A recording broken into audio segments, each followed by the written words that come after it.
Well, it's where the kids can gather with other children and counselors and discuss feelings that they're have inside, and along with the activities that they provide for the children, it gives them a way of opening a third person that's not totally involved with what's happened to the person that they're grieving about, but it gives them a relaxed atmosphere for them to grieve in.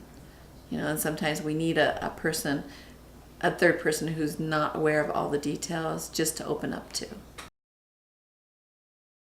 Well, Trinity, he was 10 and Melanie was 8 when she started. And for both of them, they were uncomfortable talking to me about it, even though I tried to get them to open up, and they were in counseling through a regular counselor.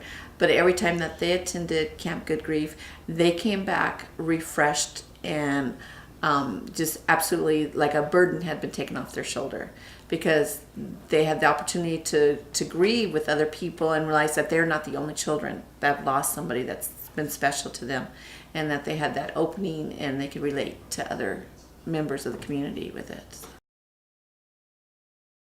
Trinity, he gets very emotional and very sensitive, especially before he started going to Camp Good Grief. He thought he was the only one out there that lost somebody. But through Camp Good Grief and Dorothy, he's built those connections, knowing that if there is ever a chance that he needs help, he could pick up the phone and call Dorothy, or he could pick up one of the junior counselors or the senior counselor and say, hey, I'm really upset, I need somebody to talk to. So it not only builds the weekend that they're there, but it builds through the whole year.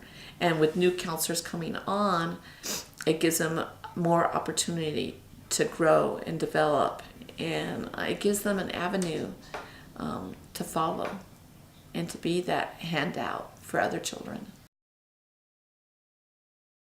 I'm telling you, it makes a big difference in when they come back, their attitude and the way they handle the stress that they feel inside, because they feel that they left out or they're cheated.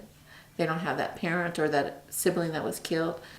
And of course, as adults, we handle it, but it's hard for children to speak out, because they start feeling guilty that they're making the parent feel even worse. Like Trinity and Melanie, they'll come to me and talk to me about it, but not as open as they talk to Dorothy, because there's not that, oh, am I going to make her cry? Am I going to make her sad? It's just laid out on the table for them. So it is a great program.